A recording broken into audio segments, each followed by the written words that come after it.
ધાબા ઉપર જે બધા કરે છે એમને વિનંતી મારી કે ભલે બેસો પણ થોડા રમીને બેસો કાંઈ થાય નહીં તમને આ બધાને વિનંતી છે આ બાજુ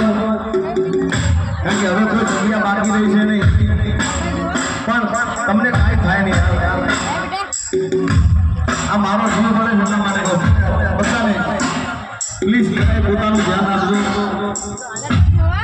જ્યાં જ્યાં બેઠા ભલે બેસી રહો કે વાયર આવતો ના હોય વાયરને કે ભૂલથી અડી ના જવાય એ થોડું ધ્યાન રાખજો બધા હા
આશીર્વાદ માં ખોડિયા છે